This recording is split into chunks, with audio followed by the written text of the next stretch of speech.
muertos, para obtener una herencia incorruptible, inmaculada y que no se marchitará, reservada en los cielos para vosotros, que sois protegidos. Póngale atención a eso, protegidos. En estos tiempos necesitamos ser protegidos. Que sois protegidos por el poder de Dios mediante la fe. Hay una fe que protege. Gloria a Dios. Envíanos tu palabra, Padre, en el nombre de Jesús. Puede tomar su lugar. Hablemos un poco acerca de esa fe que nos protege. El apóstol Pedro, sus epístolas pastorales, porque así se llaman a las epístolas finales antes del Apocalipsis, les llaman epístolas pastorales. Usted sabe que epístola es carta, ¿sí? Era una carta que muchos creen que era una circular, enviada para todas las iglesias que se habían formado en el ministerio del apóstol Pablo, y que por supuesto el apóstol Pedro también participa, como lo vemos nosotros, ministrar en Galacia. ¿Se recuerda usted que Pedro visita la iglesia de Galacia? Por cierto, su visita no es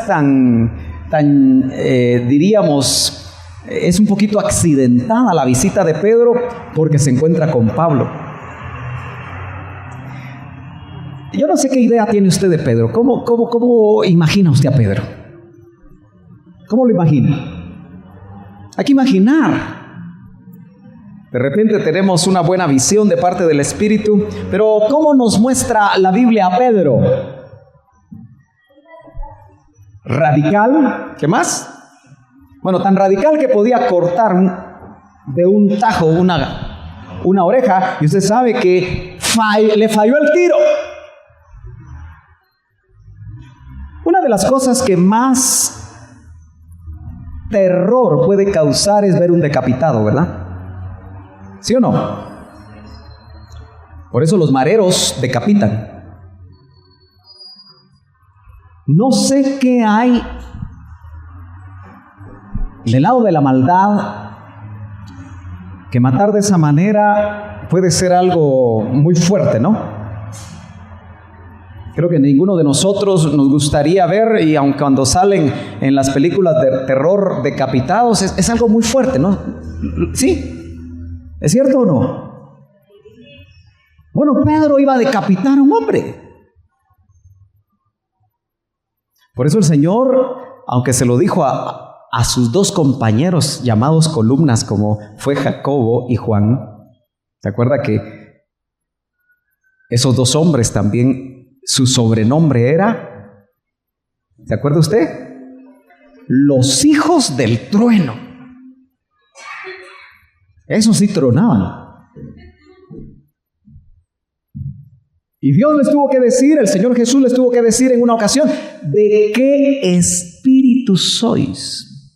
¿Cuántos saben que el Señor discernía?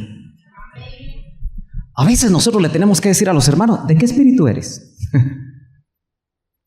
Tenemos que aprender a discernir realmente qué espíritu se está moviendo en nosotros. Así que él sacó su espadita y quiso arreglar las cuentas con los de la tierra. ¿Sabe usted que a veces nosotros andamos armados con espaditas de ese tipo? Y queremos arreglar las cosas en la tierra con la gente que nos está complicando la vida. Y también tiramos a matar. En la misericordia de Dios que no nos deja caer en situaciones inadecuadas, ¿verdad? Pero a veces sí caemos. Por eso en la Santa Cena tenemos que ponernos a cuentas, hermano.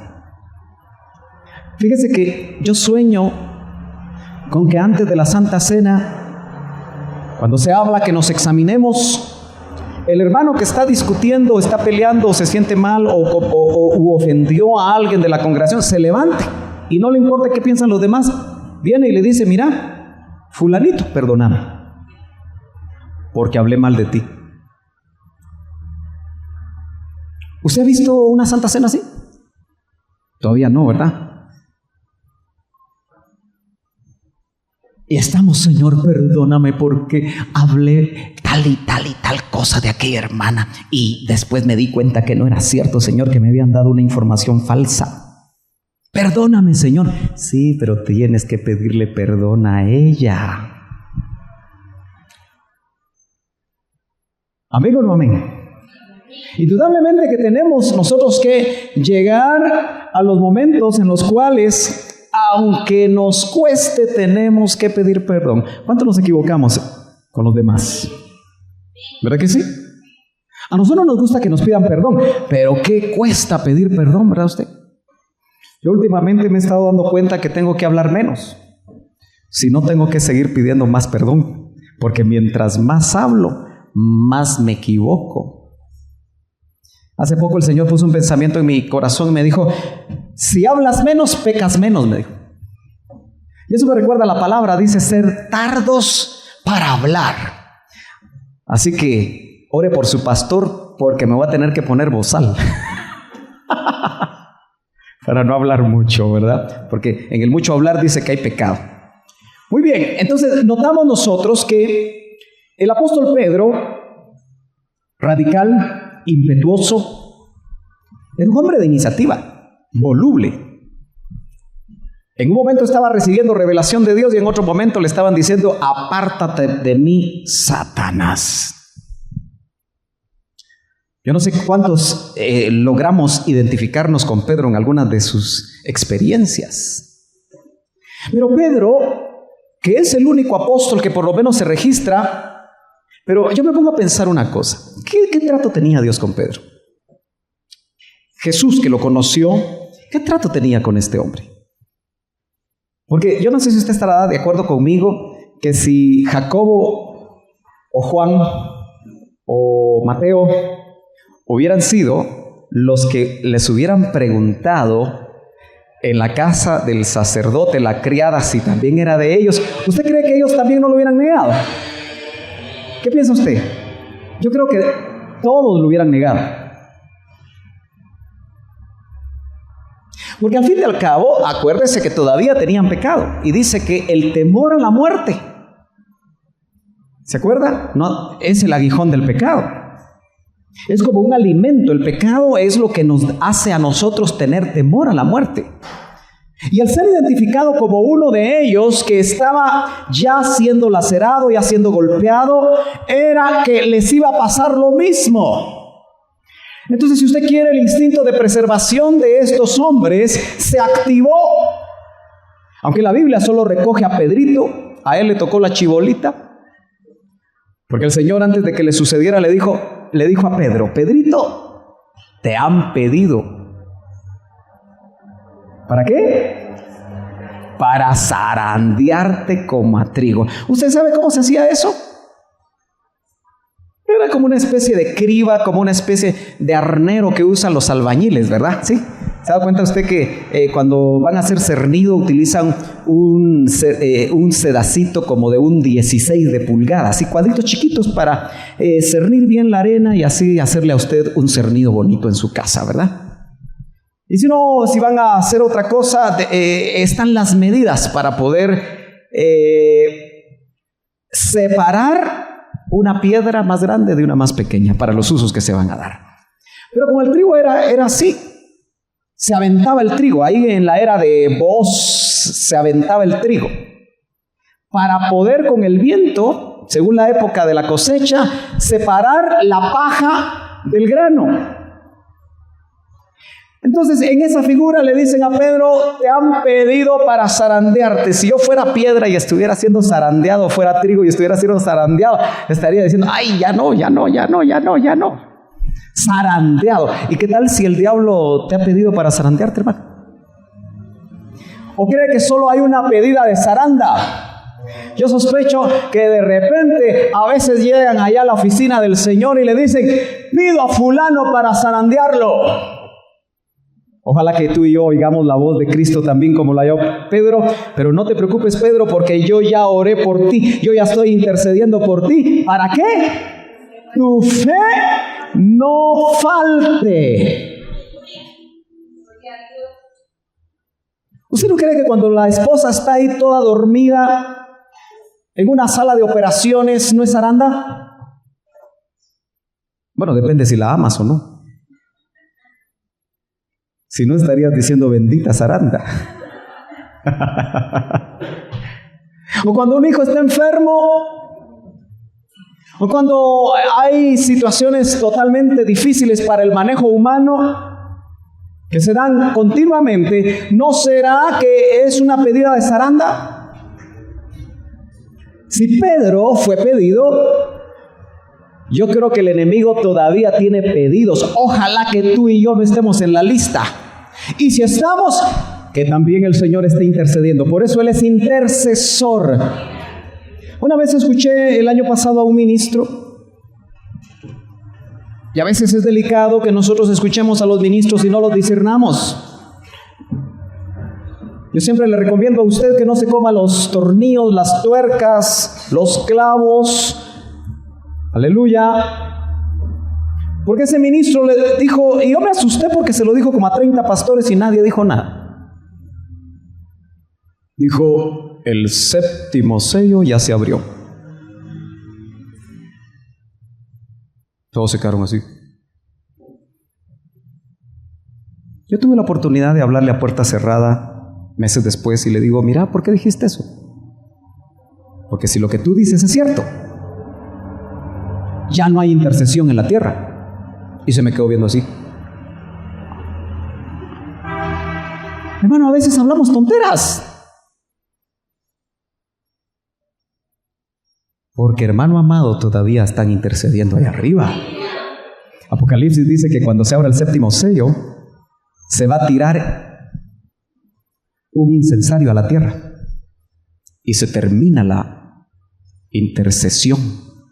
Ahorita tenemos uno que está intercediendo por nosotros para que nuestra fe no falte. Aleluya, denle un aplauso al Señor. Gloria a Dios. Gloria a Dios. Yo tengo que entrar rápido al texto. Fíjese que el apóstol Pedro es un hombre maduro. Si usted lee las epístolas, son bien cortitas, la 1 y la 2, yo le recomiendo que lo lea en esta semana. Se va a dar cuenta que él dice, le da recomendaciones a los ancianos, cómo pastorear la iglesia. Y llama la atención que dice, yo anciano también, juntamente con ellos. Aunque indudablemente la palabra anciano habla no necesariamente de cronología, es decir, de una edad cronológica, sí, porque hace énfasis en la madurez. Indudablemente Pedro ya era un hombre maduro. Ya era un hombre sin espada. Pero tenía la espada de la palabra de Dios ahora. Ya era un hombre que había tenido que sufrir por Cristo. Ya no le temía a las criadas de los sacerdotes. Ya no le temía a morir. Y si es cierto lo que la tradición dice, la tradición histórica, cuando lo mataron a Pedro, no se sintió él digno de morir como su maestro. Y pidió que lo crucificaran de cabeza. Si eso es cierto, lo cierto es que murió igual que su maestro, crucificado. Aquel que temía a una criada, ahora en su madurez y al final de su ministerio en la tierra, estaba dispuesto a morir. Pero noten que él recibe revelación y le escribe a unos expatriados. Como que nosotros pudiéramos escribirle una carta a todos los hermanos que fueron expatriados y que están en Estados Unidos, por decirles algo, quizá perseguidos políticos, quizá perseguidos por la guerrilla en los tiempos de la guerra, perseguidos por el ejército. Usted sabe la triste historia de nuestro país hace unos 40 y pico de años, que hizo que mucha gente emigrara. En Estados Unidos hay por lo menos 1.400.000 guatemaltecos. Muchos de ellos se siguen yendo por diferentes razones, ¿no es cierto? Quizá algunos por extorsión, quizá otros por diferentes situaciones, por mejorar, lo que sea, pero son expatriados. Y cuando yo leo la palabra expatriado me pongo a pensar que yo no sé lo que es eso, porque gracias a Dios nunca he sido expatriado. Sin embargo, cuando nosotros tenemos una clara conciencia de lo que es la ciudadanía que viene de Dios, en cierta manera nos sentimos expatriados, porque no es nuestra patria aquí donde estamos en la tierra, sino nuestra verdadera patria está en los cielos, de donde venimos. Así que en cierta manera también somos expatriados. Pero qué lindo que el Salmo dice: a la casa de mi Padre volveré. Y yo no puedo volver a un lugar donde no he estado. Aleluya. Así que aunque seas guatemalteco o salvadoreño o hondureño, yo no sé, aquí creo que solo guatemalenses sabemos, ¿verdad? Chapines, nuestra verdadera patria es la celestial. Pero yo quiero que usted haga contexto, hermano, del hecho de que si algunos estaban sufriendo, era precisamente los judíos que se habían convertido por revelación de parte del Espíritu Santo acerca de que su Mesías no era el Ben David que esperaban ellos, sino que era el Ben José, es decir, el hijo de José, el sufriente. Porque ellos lograron entender que primero venía el hijo de José a sufrir como José. José fue como una figura, como un tipo que fue marcando aspectos que se iban a dar en él. Ellos esperaban al Mesías, hijo de David, el glorioso, que va a venir. No se equivocaron todos los que interpretaron el Antiguo Testamento, solo se equivocaron como en 2000 años. Porque ¿cuántos saben que el hijo de David, el glorioso, va a volver? Y va a volver como rey. Aleluya. Va a cumplir la promesa de sentarse en el trono de David. Pero les fue revelado a ellos que primero vendría como el Mesías sufriente. Gloria a Dios. Si nos ayudan para que los niños no anden corriendo, por favor. Gloria a Dios. Es bien importante que nosotros nos demos cuenta entonces que estos judíos estaban viviendo no en su tierra, no en su cultura. La historia nos muestra que los judíos fueron dispersados en diferentes lugares, en diferentes épocas, aún en épocas recientes. Usted puede ver que Estados Unidos está lleno de judíos, ¿verdad? Usted va a ciertas avenidas de Nueva York y usted se da cuenta que ahí andan unos señores vestidos de negro, con unas grandes barbas, con un sombrero negro. Y yo me pregunto, ¿y por qué se visten de negro? Tal vez alguno de ustedes estudió Judíos 1, Judíos 2 y Judíos 3, no sé, ¿verdad? Pero andan de negro. Y yo digo, qué calor, ¿verdad?, para andar de negro. Yo mejor les digo, ¿y por qué de negro si ni catarro tengo? Pero muy ortodoxos, ¿verdad? A ellos les llaman los judíos ortodoxos, o sea, los más cercanos, según ellos, a lo que la Torah explica. Lamentablemente tienen una religión, pero están dispersos en todos lados. Como que el pueblo de Israel aprendió a vivir fuera de su patria, pero estos son especiales porque estos se habían convertido. Pero usted nota que los judíos siempre van a una comunidad judía, a cualquier lugar donde van, y son muy unidos. Pero son muy celosos. Una vez me contaba un ministro que lo conocí, y él vivía en Nueva York en ese tiempo, y él me decía que el discipulado de los judíos ortodoxos es tan meticuloso. La exploración de la Torah y el guardar esos 630 mandamientos es tan riguroso que dice que ellos hacen discipulados hasta de 10 horas. Y tienen grandes reuniones con circuito cerrado y hay mesas donde un judío se sienta a la par de otro y están a veces discutiendo un punto de la ley de cómo debe cumplirse, si se debe hacer esto en sábado o no se debe hacer aquello, porque la vida moderna es un poquito difícil de meterla dentro de la Torah para que según ellos la puedan cumplir. Y pueden estar dialogando por 10 horas acerca de que si esto es bueno o esto es malo, esto es bueno o esto es malo. Yo digo, igual que nosotros que nos sentamos unas 3 horas por lo menos a discutir de la palabra, a hablar de la palabra. Es más fácil hablar del Barça y de Messi.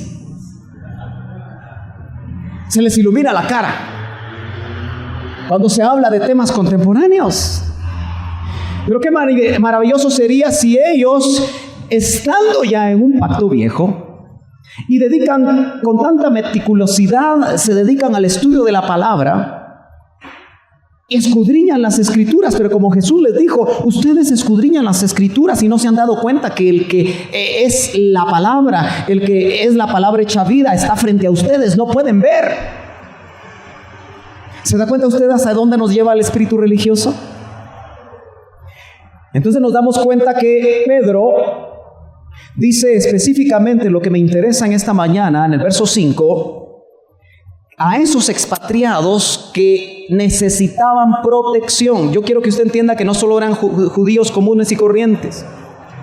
Eran judíos que estaban en medio tal vez de un pueblo gentil y habían hecho un círculo de judíos, pero de repente el Señor los había alcanzado. Se les había revelado de una manera sobrenatural. Y en esas comunidades tan cerradas, es importante explicar esto porque si no, no lo entendemos.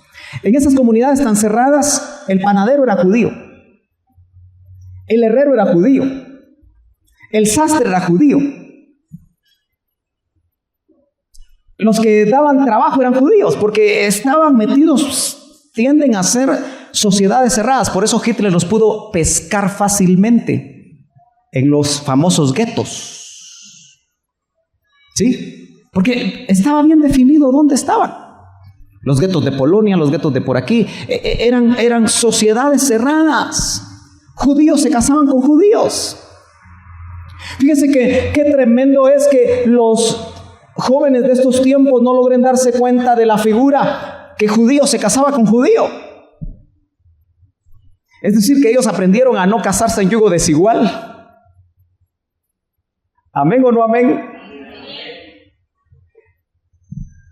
Cada persona con la que se relacionaban creían en la Torá, creían en los pactos, creían en todo lo que les habían enseñado desde niños. Por así decirlo, traían en la sangre el ADN de la Torá con las interpretaciones de sus rabinos. Y de repente ellos se convertían y automáticamente eran perseguidos. Su fe naciente, su nuevo nacimiento inmediatamente era puesto a prueba. Y entonces Pedro recibe revelación y dice que sois protegidos. Fíjese que qué interesante, porque esa palabra en el original quiere decir guardar con guardia militar. Yo quiero que usted sepa, hermano amado, que a usted lo cuidan con guardia militar, solo que no con militares de la tierra. Por eso el español se queda corto, porque protegidos, uno dice sí, Señor, protegidos, pero es con guardia militar.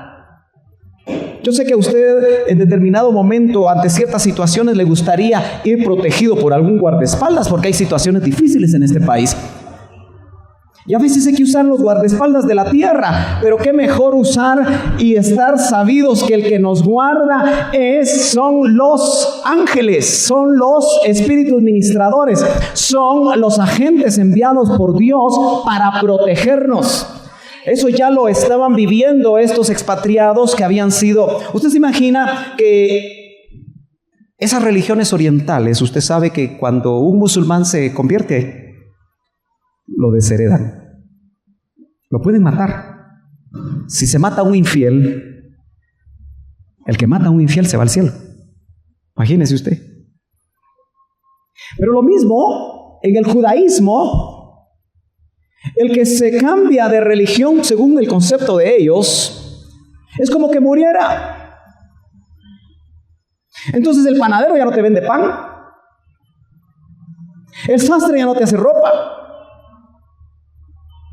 ¿Se imagina usted lo que significa ser circunscrito y estar expatriado dentro de los expatriados? Esa era la situación que ellos vivían. Y entonces Pedro dice que sois protegidos por el poder de Dios. Así que el poder de Dios nos guarda, hermanos. Aunque nosotros muchas veces no estemos tan conscientes, el Señor nos está guardando, pero dice mediante, porque ahí está otra vez la fe. Mediante la fe. Eso quiere decir que la fe otra vez nos va a permitir a nosotros entender y ver y percibir que estamos siendo protegidos contra toda acechanza. Y el verso 6 dice, vamos a completar el verso 5, dice, para la salvación, protegidos mediante la fe, con el propósito que la salvación que está preparada, oiga bien, preparada para ser revelada en el último tiempo. ¿Cuántos aquí ya son salvos? Y los que no levantaron la mano, predicamos mejor, cambiamos a un culto evangelístico. ¿Cuántos tienen testimonio de ser salvos? ¿De qué salvación estará hablando ahí? Si ya somos salvos. Vuelvo a leer. ¿Será esa una salvación futura? Léala. La parte final del verso 5. ¿Será una salvación futura? Dice, protegidos mediante la fe para la salvación que está preparada para ser revelada a futuro en el último tiempo. ¿Estamos ya en el último tiempo? Sí, solo que ese último tiempo pueden ser años, pueden ser meses, pueden ser días. Pero si son años, todavía falta. Si son meses, todavía falta. Está en el futuro. ¿Estamos de acuerdo? Puede ser el futuro inmediato. Ojalá sea el futuro inmediato. Aunque los jóvenes dicen, ay no hermano, me quiero casar. No sabía lo que se mete. Ay, no. Eso se me chisporroteó. Quiero terminar mi carrera. Fíjense que yo creo que nosotros, hasta que no seamos transformados, nuestros sentimientos terrenales no van a ser cambiados. Nuestra alma, el alma es como un peso que tenemos nosotros que nos baja a la tierra. El espíritu es como, por así decirlo, como que no tuviera peso, ¿verdad? Siempre busca para arriba y el alma para abajo. Así que somos sub y baja nosotros, ¿verdad? Por eso un rato en el cielo y otro en el suelo. Un rato en el cielo y otro en el suelo, ¿verdad? Pura Coca-Cola, ¿verdad? No podemos movernos solamente por sentimientos, pero note lo que dice aquí. Para la salvación. ¿Habrá varias salvaciones? Bueno, nosotros creemos en una salvación integral, pero acuérdese, la salvación es al espíritu, salvación para el alma y salvación para el cuerpo. Lo que pasa está que si lo vemos integralmente, desde que nosotros nacimos de nuevo, está garantizada nuestra salvación integral. Pero si somos nosotros cuidadosos y tratamos de hacer una disección ahí de lo que el texto nos dice y lo que los contextos nos dicen, hermano amado, lo que está salvo es el trabajo en el Espíritu, que fue un acto de Dios. Pero ¿sabe qué? Nos están salvando el alma en este gran proceso que llevamos nosotros. Y nos van a redimir el cuerpo. En otro acto de Dios, en un abrir y cerrar de ojos, seremos transformados. Entonces, note que en ese proceso del alma, y precisamente Pedro habla acerca de que la palabra, que no es solamente conocimiento, sino leche espiritual. Note usted lo que dice en el capítulo 2, verso 2. Desead como niños recién nacidos. ¿Cómo hace un recién nacido, hermano? ¿Cómo molesta el sonido de un recién nacido, verdad? Ya cuando se está echando como 15 minutos de estar llorando, la cosa se pone seria, ¿verdad?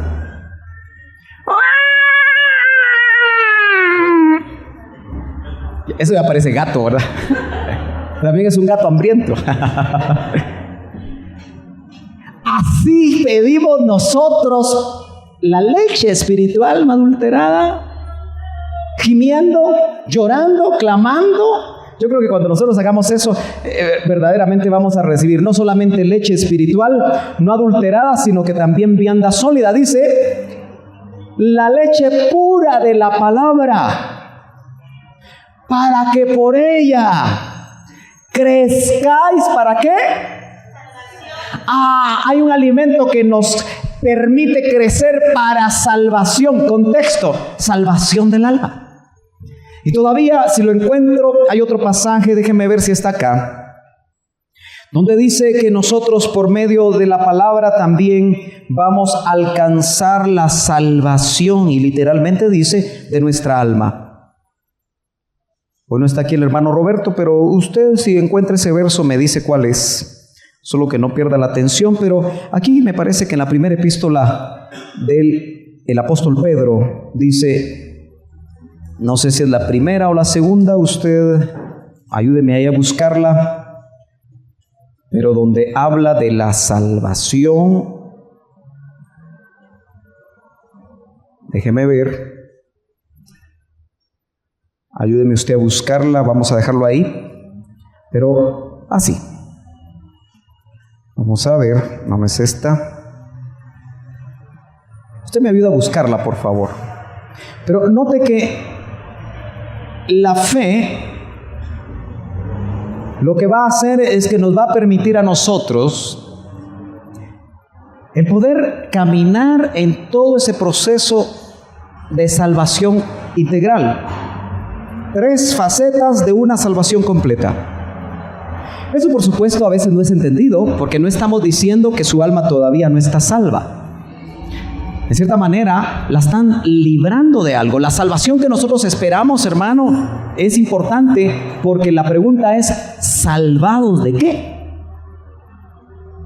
¿Y usted sabe que va a haber una salvación para un grupo selecto, y eso le cuesta a muchos cristianos entender? 1:9. Gracias, Martita. Leamos 1:9, dice, obteniendo como resultado de vuestra fe, ahí está, miren, obteniendo como resultado de vuestra fe la salvación de vuestras almas. Indudablemente el tradicional dice, sí, por la fe, cuando yo nací de nuevo obtuve la salvación de mi alma. Pero cuando nosotros nacimos de nuevo, ustedes saben que el trabajo fue hecho completo en el Espíritu. En el Espíritu está la nueva criatura. Si mi alma estuviera completamente salvada, no le gustaría la carne. Y no estoy hablando de la manita de Rochoy para los churrascos. Estoy hablando de esa parte contaminada de nuestra alma que siempre tiene apetitos. Hermano amado, si somos sinceros, ¿a dónde nos lleva a la carne? A hacer lo que no le agrada a Dios. ¿Verdad que sí? ¿Se ha dado cuenta que parece que la carne... ¿Verdad que sí? Qué atractivo es lo carnal. No me diga que no. Porque si no fuera atractivo, no caeríamos continuamente en cosas carnales. ¿Amén o no amén? No, ustedes ya son santos, hermano, inmaculados. Solo les falta el rapto. Gloria a Dios. Y note que dice, volviendo al verso 6, salvación que está preparada para ser revelada en el último tiempo. Va a haber un grupo que va a ser salvado de los juicios en el último tiempo. Amén.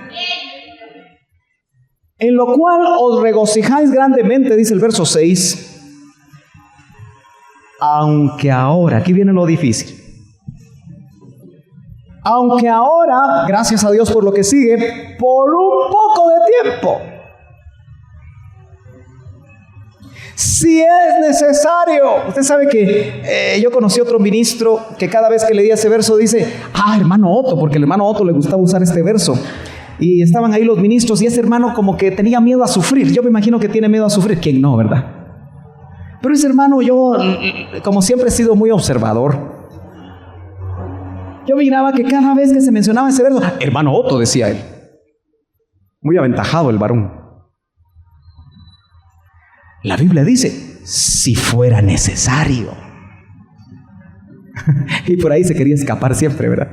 Y por ahí se quería escapar siempre. Pero, hermano amado, como que casi siempre es necesario. ¿Por qué seremos de esta pasta? ¿Se ha dado cuenta usted que nos consagramos cuando nos va mal?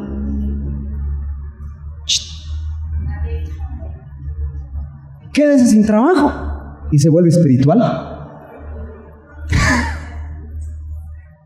¿Verdad que sí? Nos quedamos sin trabajo y empezamos a buscar. Está enferma la suegra y venimos a orar no para que se sane. Siempre que nos aprieta el callo, buscamos, ¿no es cierto? ¿O usted no se parece a mí? ¿Ah? ¿Verdad que sí? No, nos tiene que apretar, hermano. Entonces vemos acá que dice, aunque ahora por un poco de tiempo, si es necesario, seáis afligidos con diversas pruebas. Y dice, diversas. Por eso, hermano, la gama de las pruebas, que por cierto también se puede traducir tentaciones, porque son pruebas y son tentaciones. Acuérdese que Dios prueba y el diablo tienta. ¿Me está siguiendo? Hermano, hay cosas que hacemos en Dios que nos ponen tentaciones.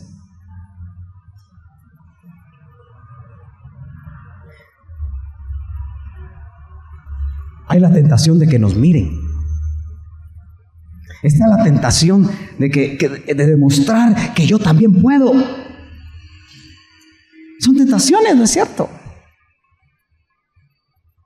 Y dice acá, para que la prueba de vuestra fe. En el original, si usted tiene una versión Las Américas, hay una llamadita ahí que dice, en el verso 7, para la genuinidad de vuestra fe. Hermanos amados, hemos visto un montón de cosas acerca de la fe en estos meses, y yo lo que creo es que nos van a examinar. Si nuestra fe es genuina. Hoy oíamos y hemos estado enfatizando lo mismo. Hermano, fe es actuar, moverse. Es ir adelante. Es ver donde los otros no miran. Y aunque no miren nada, parecer locos. Fíjese que hoy más que nunca, aquí no hay ningún psicólogo, ¿verdad?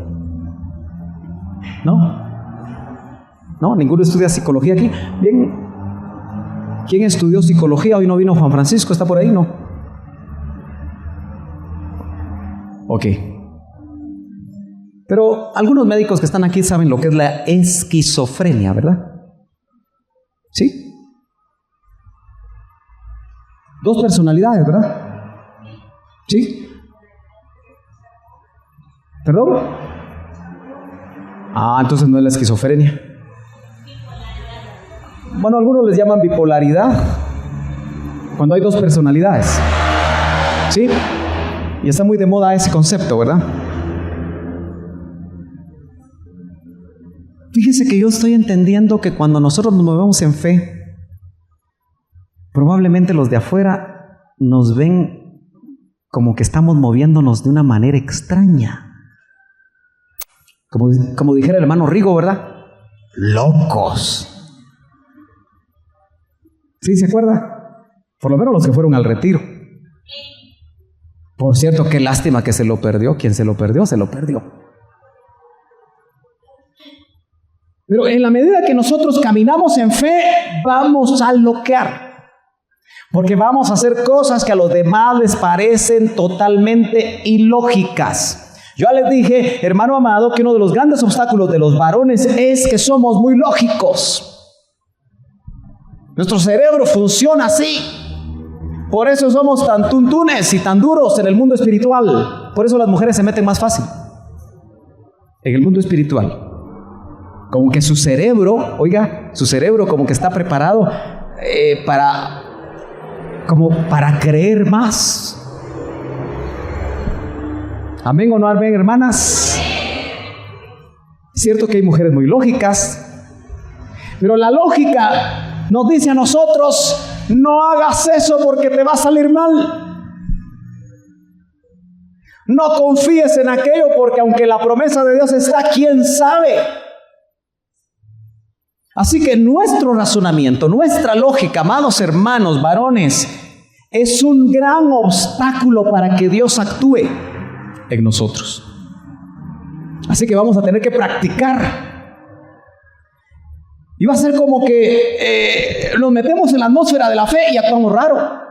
De repente ya no tenemos fe y actuamos muy normales ante el mundo.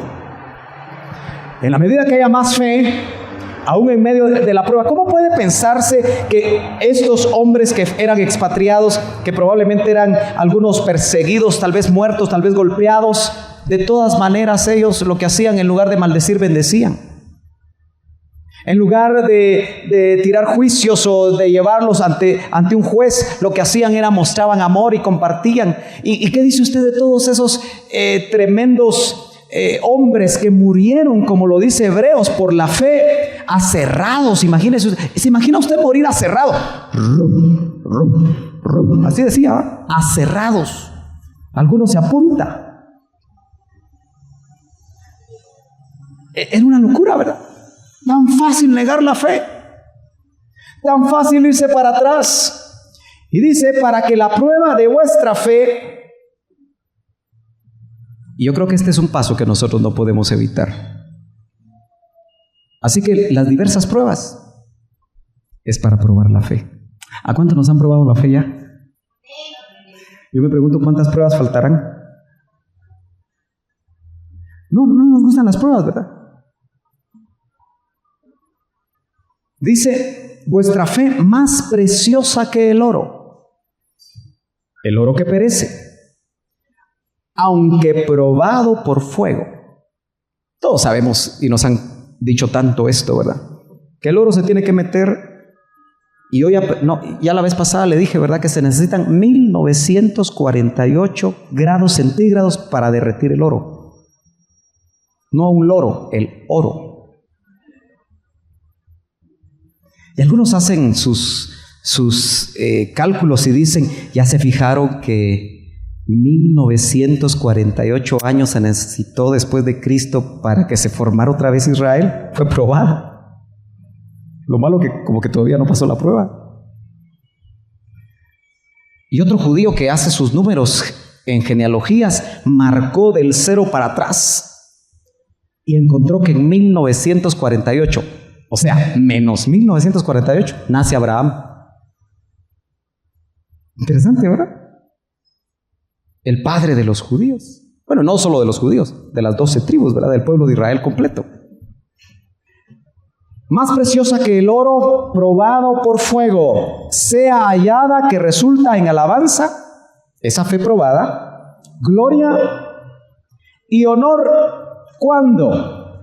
En la revelación de Jesucristo, a quien sin verle, eso me interesa, voy terminando con el verso 8, a quien sin verle, a quien sin haberle visto. ¿Qué es la fe? ¿Qué es la fe? ¿Qué es la fe? Es ver donde los otros no miran. A quien sin haberle visto le amáis.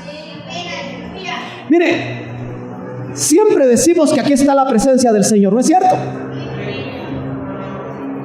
Ojalá que no sea un estribillo. A quien sin haberle visto le amáis. Pero lo que dice después es más tremendo, hermano, porque aquí está hablando de la fe que nos protege. Acuérdese que estamos viendo la fe que nos protege, que nos guarda para la salvación que está reservada para nosotros.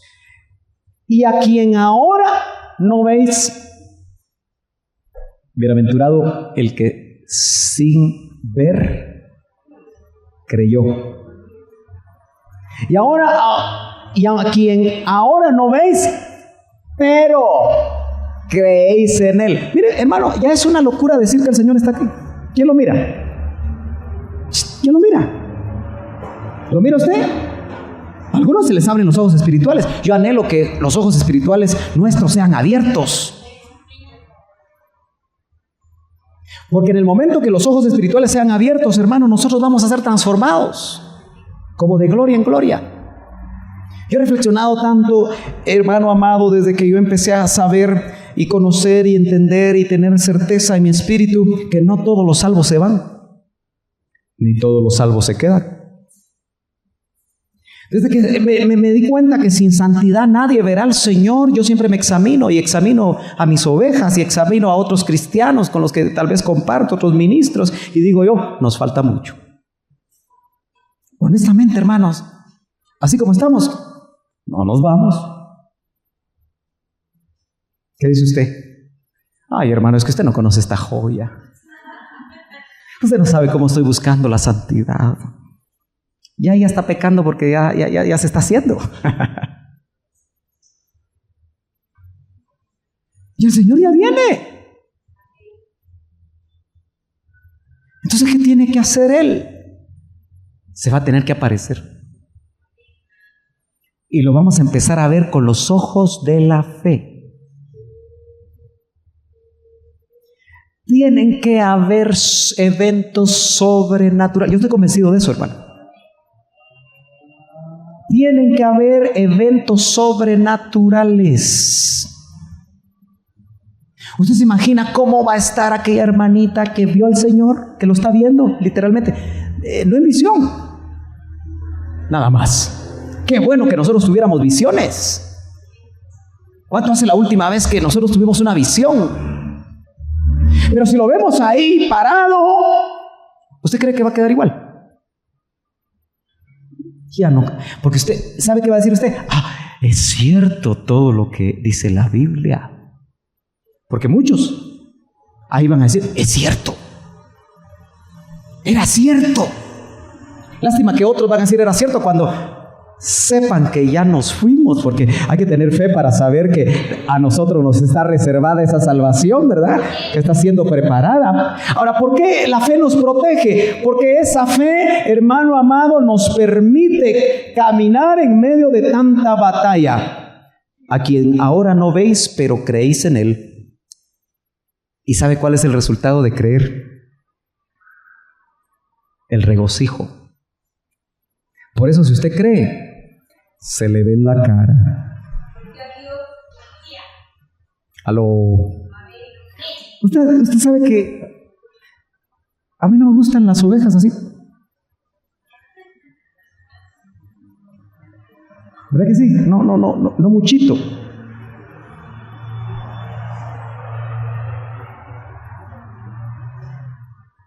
Ovejas que no se regocijan, porque el resultado es: pero creéis en Él y os regocijáis grandemente con gozo inefable y lleno de gloria. Yo no sé qué realmente es eso. Regocijo no es una simple alegría. ¡Gol! De Messi, que la para con el pecho.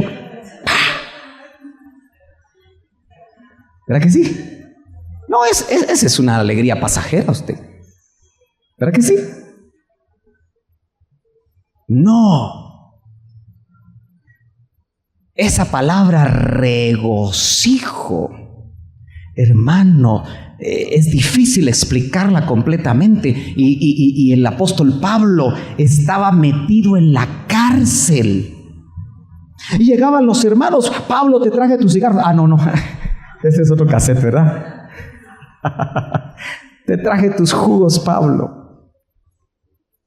Y llegaban todos tristes. Y Pablo les decía: miren, filipenses, miren, hermanos, regocíjense. Otra vez os digo, regocijaos. Eso es saltar de gozo. Eso es moverse, eso es actuar. Eso es expresar. La fe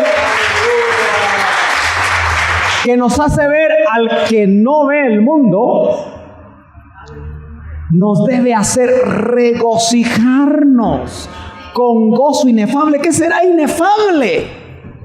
Pablo dice que le fueron dadas palabras inefables cuando subió al tercer cielo, que no le son dados al hombre hablar, pronunciar. Gozo inefable. Eso quiere decir que ese gozo, lo inefable, nos mete en el cielo. Cuando nuestras alabanzas, cuando nuestra adoración nos meta con un gozo en el cielo, ni director vamos a necesitar. Que nos motive, que nos mueva, que nos haga. Ahora estamos en ensayos nada más. Gozo inefable. Y no solo inefable, sino que dice, y lleno de gloria. ¿Sabe usted que la palabra doxa, que se traduce gloria, se puede traducir peso? Tener gloria es tener peso. Un regocijo que se puede tocar, que se puede sentir, que se puede mover. Obteniendo como resultado de vuestra fe, ese verso tremendo, obteniendo como resultado de vuestra fe la salvación de vuestras almas. Solo hay un versito que yo quiero compartir. Yo le dije que ya terminaba, pero me arrepentí. No, un verso más. Verso 13 dice, por tanto, ceñid vuestro entendimiento para la acción. Su versión puede decir, ceñid los lomos de vuestro entendimiento. Fíjense que yo venía pensando que los lomos en la Biblia se habla de lomos para reproducción. Por alguna razón, la Biblia habla que los lomos son los que reproducen. Y dice, ceñid los lomos de vuestra mente o de vuestro entendimiento. ¿Pero para qué? Para la acción. Por eso una vez más yo le digo, la fe es acción. Es moverse. Si usted tiene fe, se va a estar moviendo. A veces hay que venir a la iglesia con fe, hermano. No a veces, todo el tiempo. Con la fe de que el Señor va a hablarme, con la fe que el Señor va a restaurarme, con la fe que el Señor va a sanarme, con la fe de que el Señor va a hacer algo diferente en mi vida, con la fe que Él va a obrar de una manera especial. Dice, ceñid. Mire, cuando un soldado se ceñía a los lomos, se los ceñía con la espada o con un cinto. Es parte de la armadura de Dios. Ceñir los lomos era accionar, ya sea para la batalla o para trabajar. El Señor se ciñó una toalla cuando va a lavarle los pies a sus discípulos. Ceñir se habla de una acción profética. Los profetas se ceñían. Dice, ceñid los lomos de vuestro entendimiento para la acción. El evangelio es accionar. A mí no me gusta la gente que solo se llena de teoría. Se lo digo de una vez. Se vuelven cabezones, hermano. Una gran cabezona y un cuerpecito ahí. Por eso vamos a ser transformados a la imagen de Cristo. Varones perfectos. Todo en su medida, todo en sus dimensiones. ¿Cuántos creen que Dios los va a usar? Yo ya hablaba con los jóvenes y les preguntaba un poco acerca de sus sueños.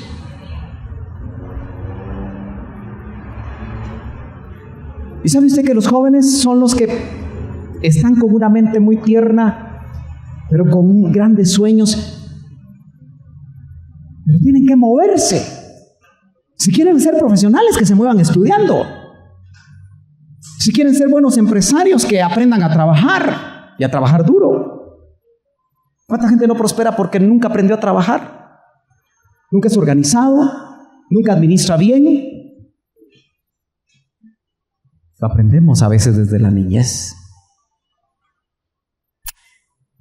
Dice, sed sobrios en espíritu.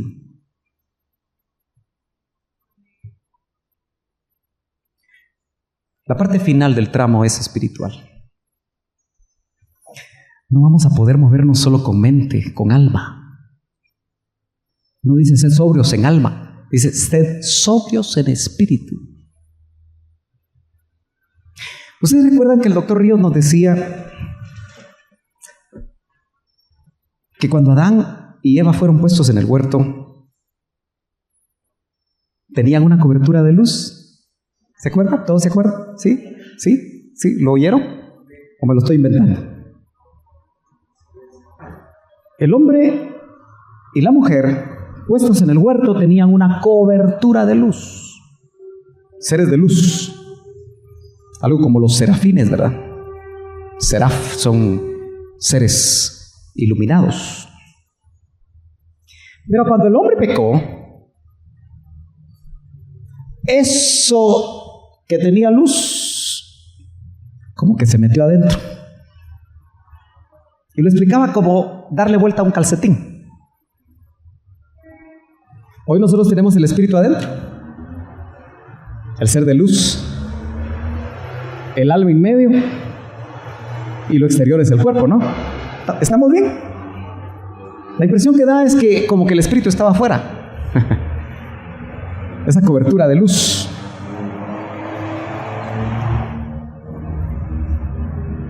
Viene el tiempo en la transformación que le van a dar vuelta otra vez al calcetín. Y lo que está adentro va a quedar afuera. Y seremos presentados hijos gloriosos. Gloriosos. Seres de luz. Hasta aquí alguien que no ha caminado en estas revelaciones dirá, también que iba ese pastor. ¿Pero cuántos saben que esa es una realidad? Yo espero eso, hermano. Que me den vuelta al calcetín y me parezca al que me crió, al que murió por mí. Gloria a Dios. Ese va a ser un acto maravilloso del Señor. Dice, sed sobrios en espíritu. Poned vuestra esperanza completamente en la gracia que se os traerá. Así como hay una salvación para la que nos están guardando, hay una gracia que está por venir. Si usted y yo vemos nuestras debilidades, vemos nuestra situación, si somos honestos y dejamos por fin de ser religiosos y aceptamos o nos aceptamos tal y como somos, por eso, hermano amado, yo recomiendo que usted oiga otra vez el mensaje del hermano Jaimito Román. 5 gigantes. ¿Cuántos se gozaron? Vuélvalo a oír. Vale la pena oírlo varias veces, porque yo creo que ese varón nos trajo una palabra del cielo.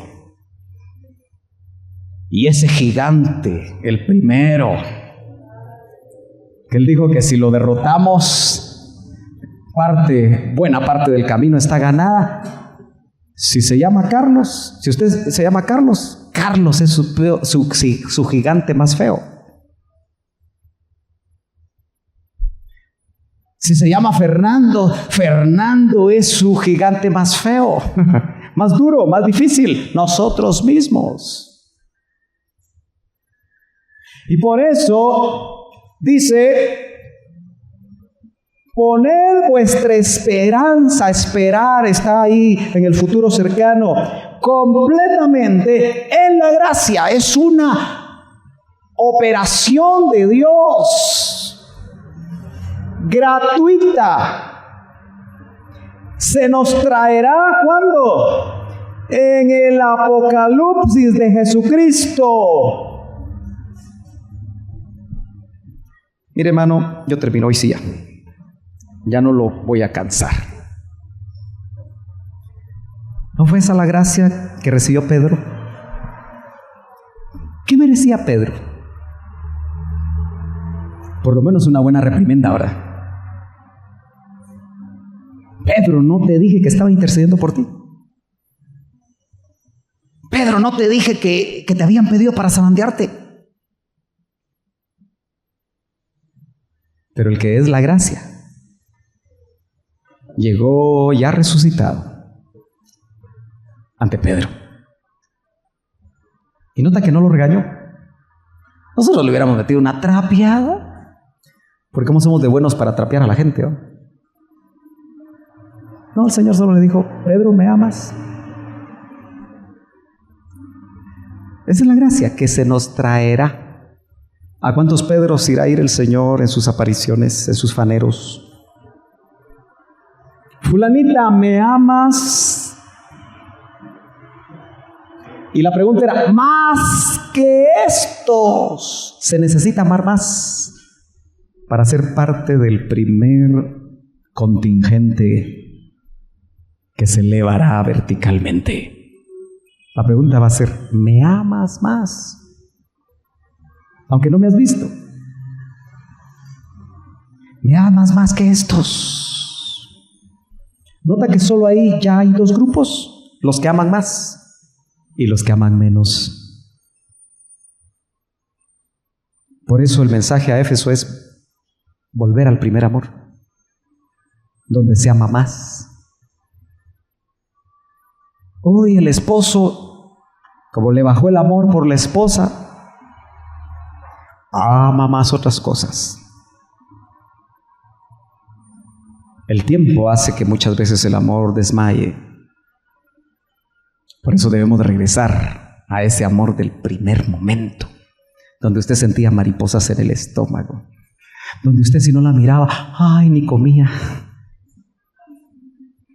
Si usted no estaba con ella, suspiraba. ¿Me amas más que estos? Esa va a ser la gracia que se nos traerá. Yo no sé en qué forma va a llegar la gracia a tu vida, pero lo que sé es que va a llegar. Ponte de pie, hermano amado.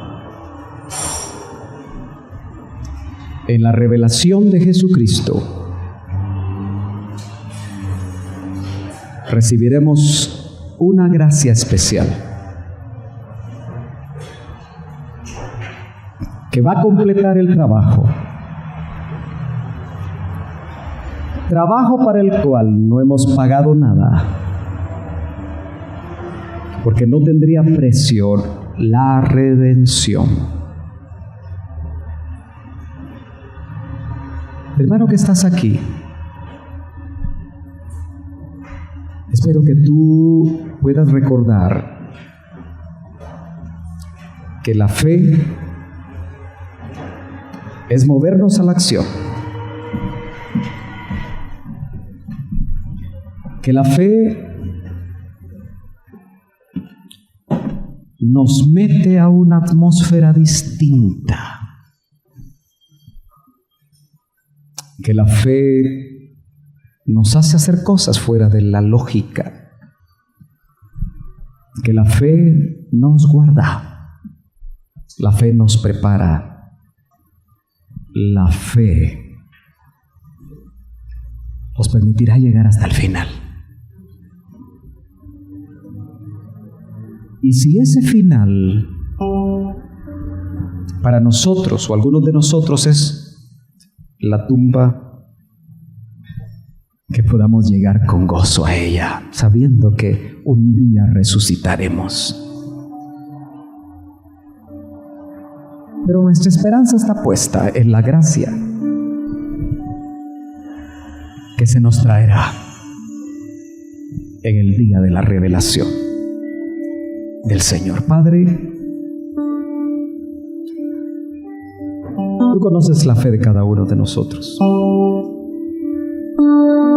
Tú tienes la posibilidad de ver adentro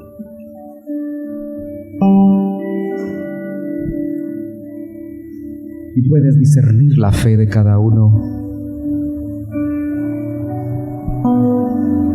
Yo te suplico, Padre, que aumente nuestra fe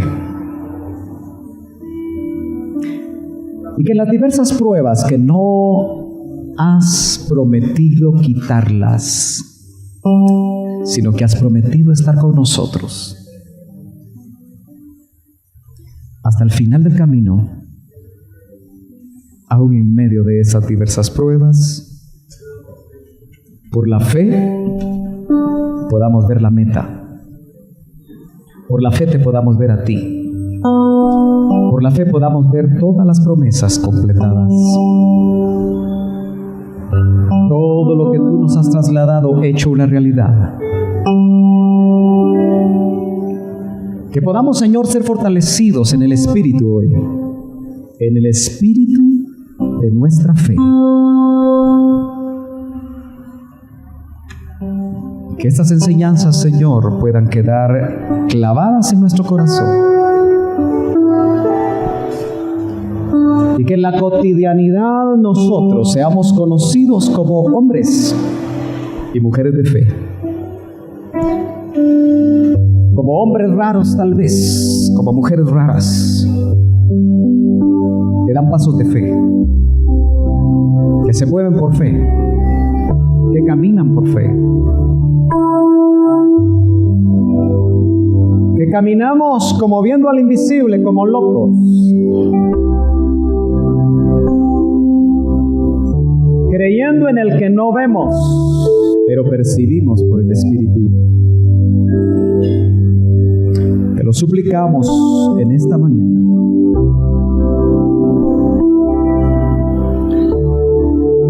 Que la fe sea aplicada para esperar en ti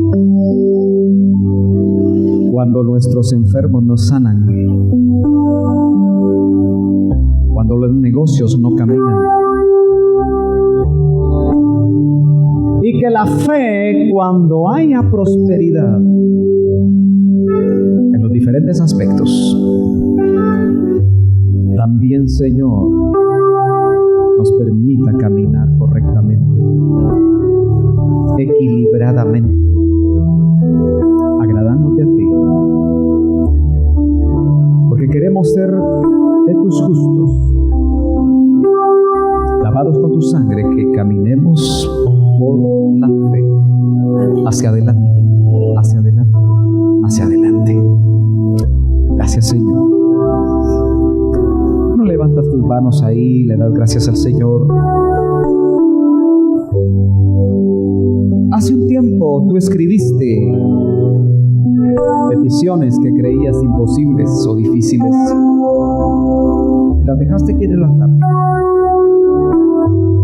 Espero que después de todo lo que hemos oído, nuestra mente ha sido renovada, por lo menos para ya no creer las imposibles, sino creer que si son conforme a tu voluntad, serán hechas, serán hechas, serán hechas, serán hechas, serán hechas en el nombre de Jesús. Serán cumplidas en el poder del Señor, en el nombre de Jesús, porque el que sube los peldaños de fe, siempre hay un peldaño más arriba, hasta llegar a ese lugar en el cual el Señor pueda decirnos: buen siervo y fiel. Sobre poco has sido fiel. Ser fiel es tener fe. Sobre mucho te pondré. Gracias, Padre. Gracias, Señor. Oh, bendito Señor. Te alabamos y te bendecimos. Te damos gloria. Aleluya. Aleluya. Ya usted sabe que tiene ancla en la fe, que hay un espíritu de fe, que hay una palabra de fe, que hay una palabra que nos guarda, una palabra, una fe que nos protege. Hemos visto muchos aspectos de la fe que necesitamos ahora ponerlos en práctica. Gloria a Dios. Padre, te damos gracias. Te damos gracias, Señor, porque una vez más tú nos has hablado y sabemos que nos estás preparando para cosas maravillosas, especiales en la atmósfera de la fe. Que podamos creer, que seamos ejercitados en el nombre de Jesús. Te lo suplicamos. Amén.